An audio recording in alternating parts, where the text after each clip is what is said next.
Down this among the belongings. At my grandson's funeral, who passed away from heart disease.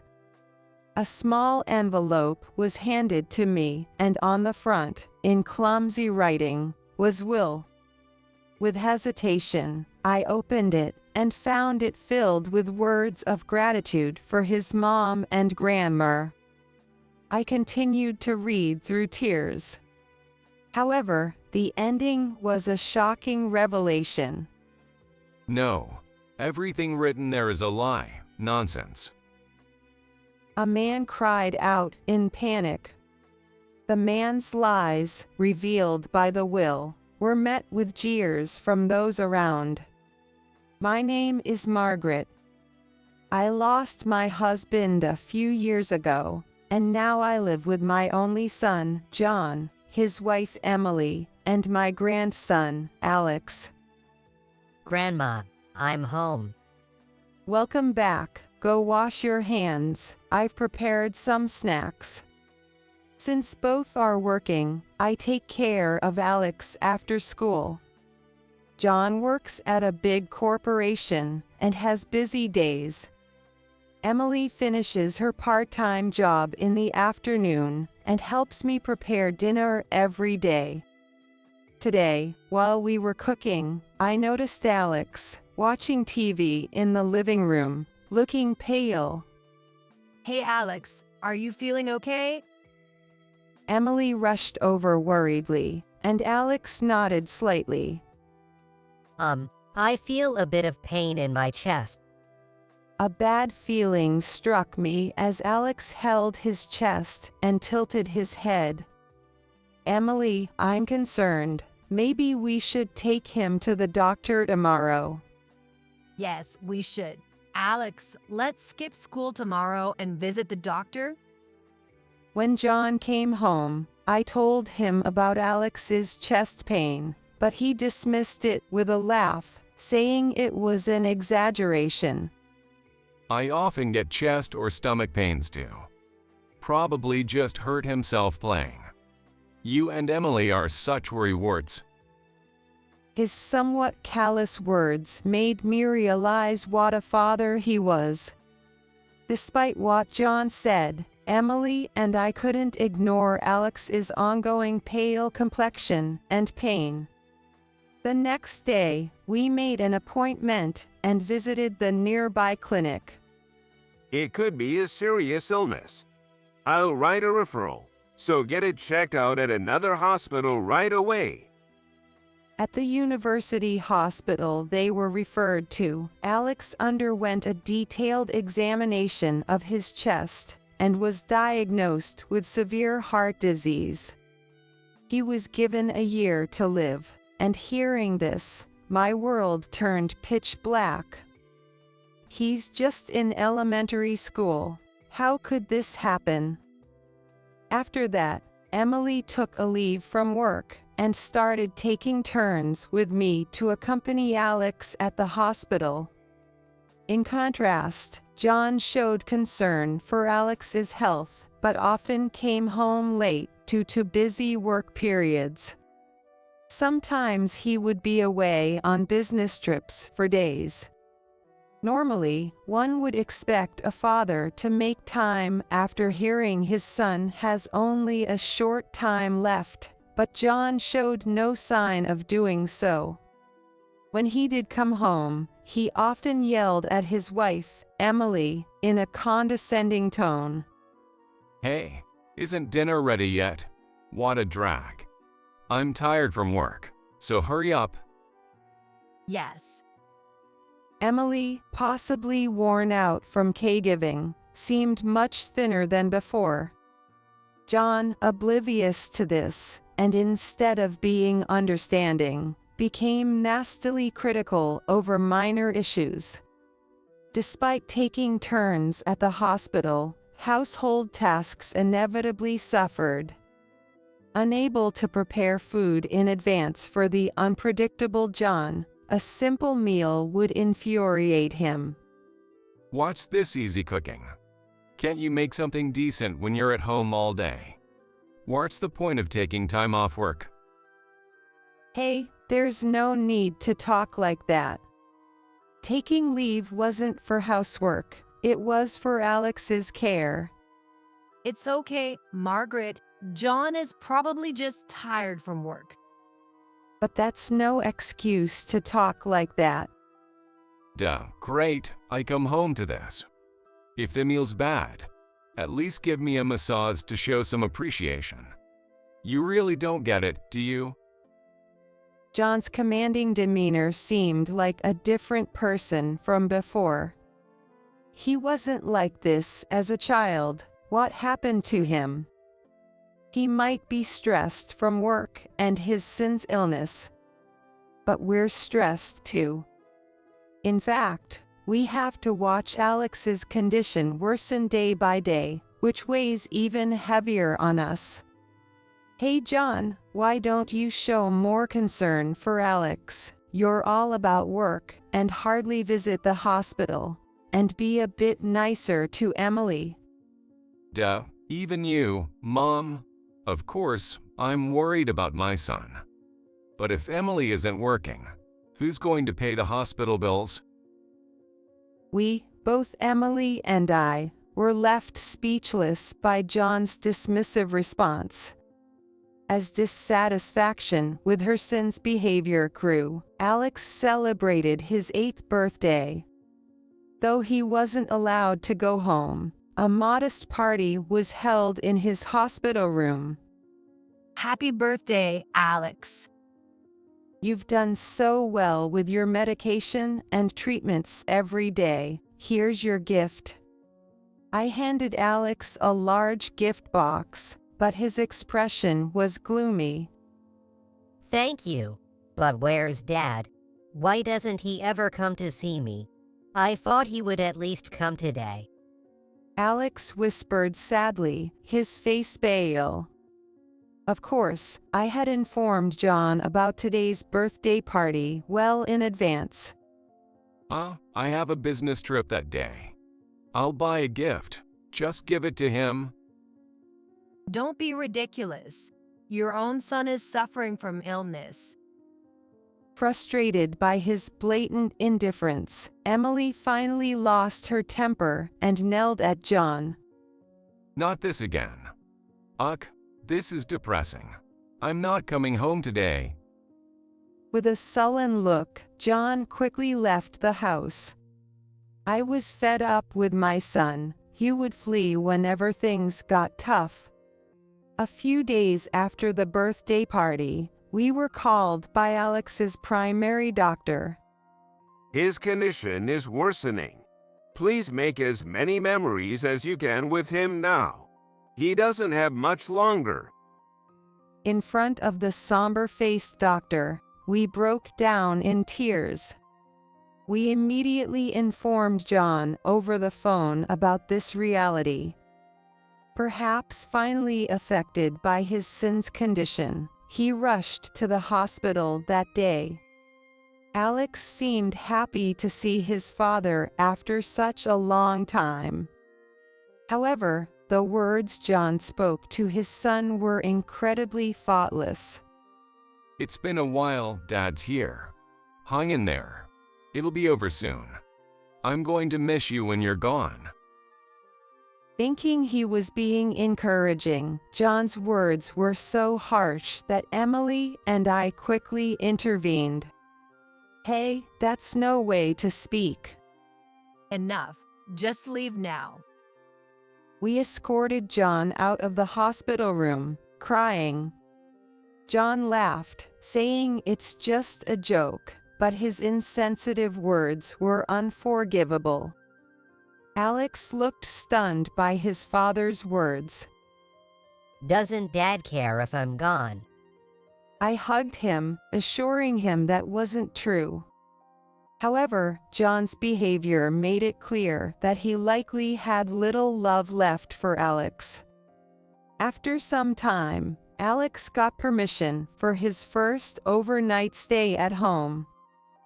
Home is really the best.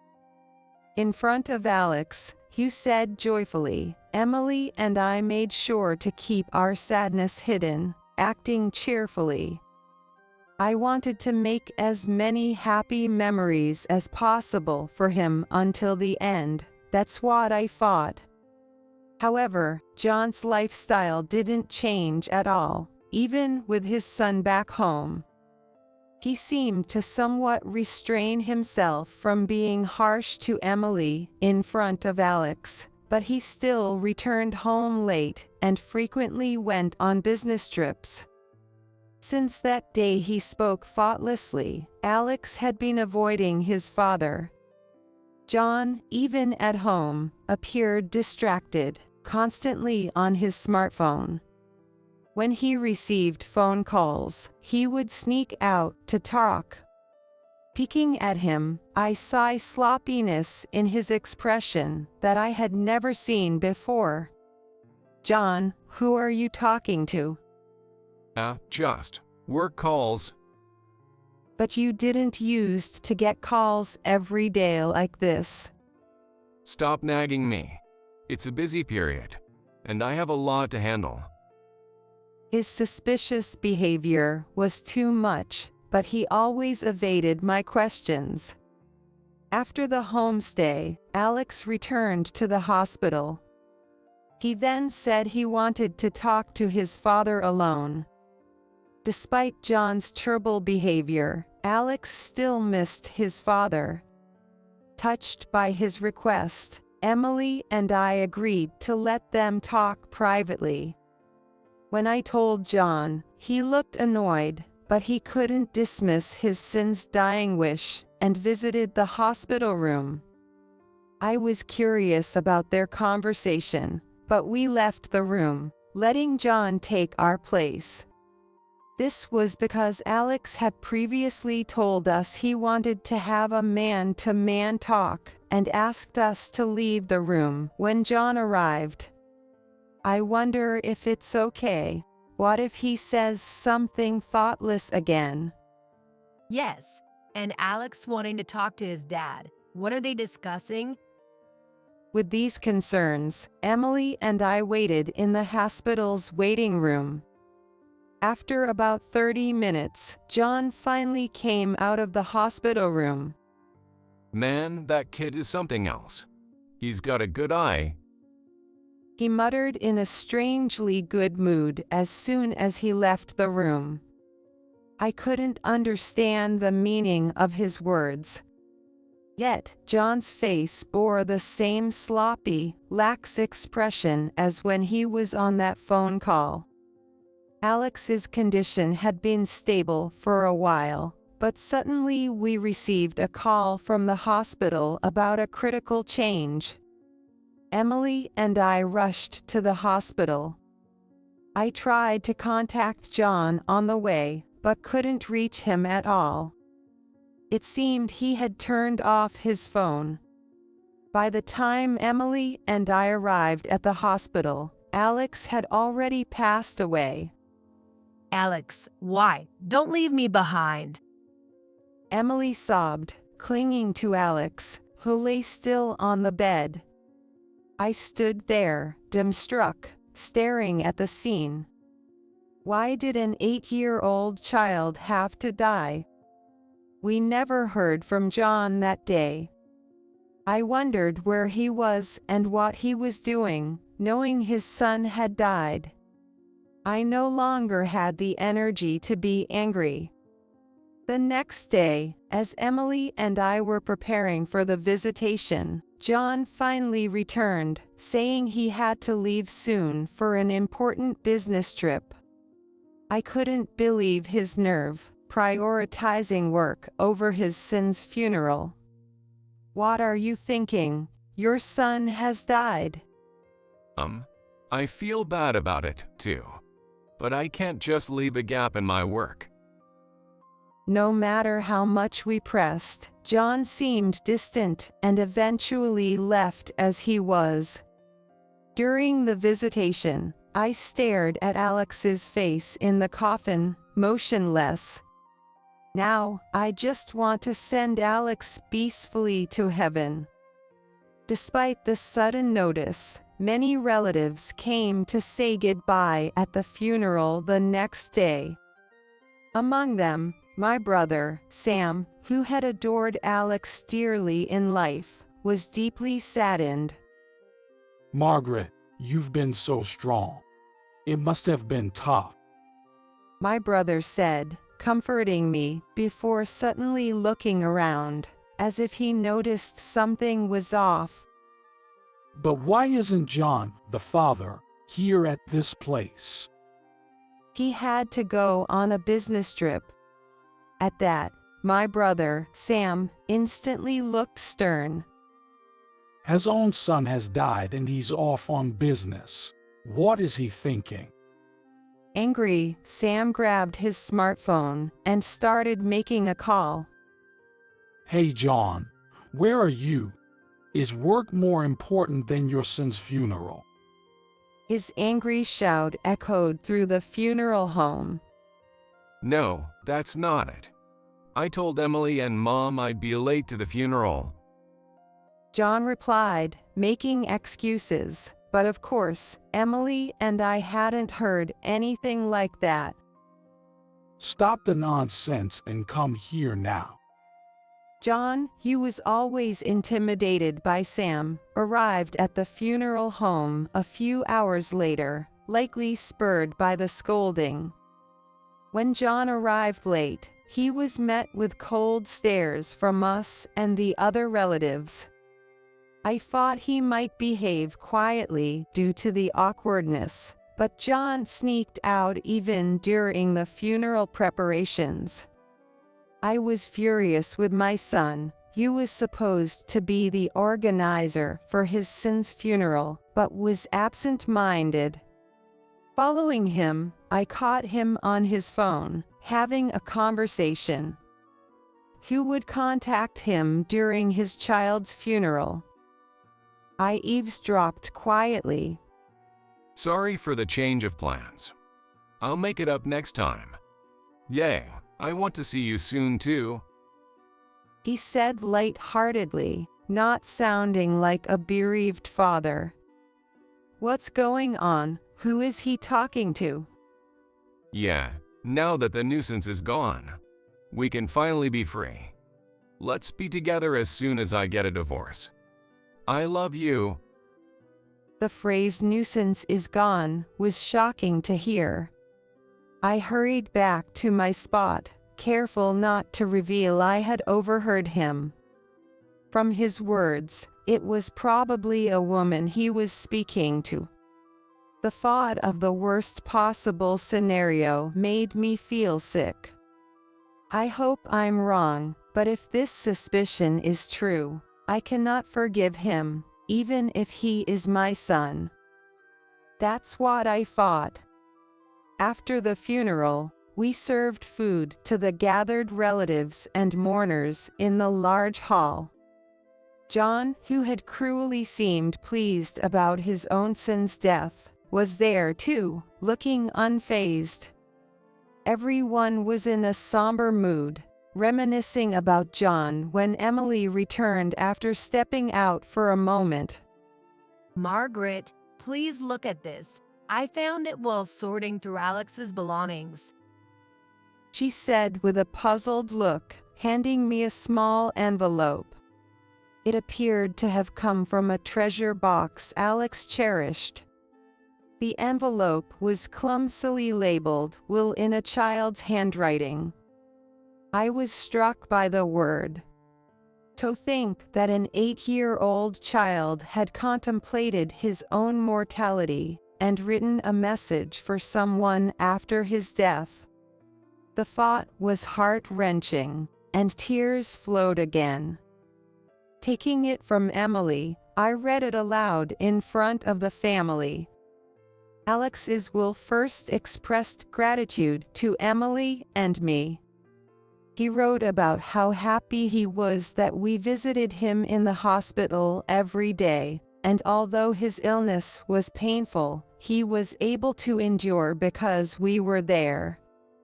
Emily was sobbing. I continued reading through tears. There was no mention of gratitude toward John, but towards the end, the will finally addressed Dad. What is this? What's going on? It revealed John had been having an affair with a younger woman for years. Here's how Alex found out about the affair. Alex came to know about the affair before his heart condition was discovered, when John was in the bath and his phone rang. John answered it innocently and heard a young woman's voice calling John's name, saying, "I love you, I want to see you again," and mentioning she was waiting for the day he would leave his wife. At the time, Alex didn't understand, but as he grew older, he realized that it might have been John's mistress on the phone. Dad, I know. You're meeting another woman, aren't you? On the day Alex had us leave the room to talk man to man with John, he confronted his father about the call, the woman's voice, and her words of love. John panicked when his affair was mentioned. What are you talking about? It's okay, you don't have to hide it. You're quite popular, huh? I kind of admire that. What's she like? I want to see her. Initially wary of being exposed, John relaxed when he realized Alex wasn't threatening to reveal the affair and began talking about his mistress cheerfully. There are many photos of her on Dad's phone. Check them. They're the proof. The will concluded. What the? Sam exclaimed in disbelief. All the relatives were murmuring. John, panicked, tried to flee, but Sam forcefully grabbed his shoulder and snatched the smartphone from his hand. Give it back. It's all lies. Are you going to believe a child? We'll see if it's lies once we look at this. Sam retorted coldly to the flustered John. After accessing the phone, Sam sighed heavily. Take a look at this. And then showed us the screen. There were numerous photos of John intimately with a young woman, just as Alex had written in his will. Some images were too compromising to be dismissed as mere friendship. John had indeed been meeting this woman, lying about working instead of seeing his sick son. You were talking to this woman on the phone earlier, right? I heard everything. The nuisance is gone, you said.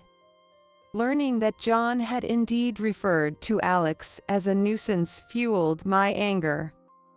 Unforgivable. To cheat and then trample so thoroughly on the hearts of me and Alex. The family surrounding John began to hurl insults at him. His pale face made excuses, but no one was willing to listen. I had been planning to leave Emily even before we knew about Alex's illness. Then we found out about it. Wouldn't my reputation have suffered if I had left you all then? I'm the one who's been paying the hospital bills. Isn't that enough? His outrageous words nearly made my blood vessels burst in anger. Shut up, always thinking about yourself. It should have been you in that coffin. Later, everyone present became witnesses, and with the undeniable evidence from the smartphone data, John and Emily proceeded with the divorce. It's your fault for always caring for Alex and neglecting me. John continued with his absurd excuses, prompting Emily to demand a significant amount in alimony through her lawyer. Despite him being my own son, my patience had run out, and I severed ties with John. After being kicked out of our home, John tried to move in with his mistress. But in reality, his mistress was an industrial spy aiming to steal secrets from his major corporation. John, while dating her, had carelessly talked about critical confidential information. Of course, The woman had no intention of staying with him and easily discarded him once she got what she needed. Following the leak of information to a rival company, John was fired for his role in the breach. Conversely, Emily, though initially shattered by Alex's loss, recently returned to her job, revitalized. Alex would laugh if he saw his mom forever sad. She said with a resolved smile. Using the grief of losing Alex as a driving force, she seems to be even more dedicated to her work than before. After being dumped by his mistress and disowned, John came to me for help.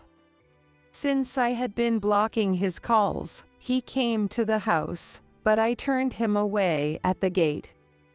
Please, Mom, I have no one else.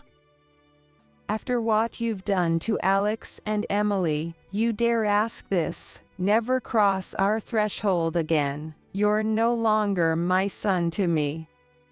John apologized, crying, but I could never forgive him for Alex's sake.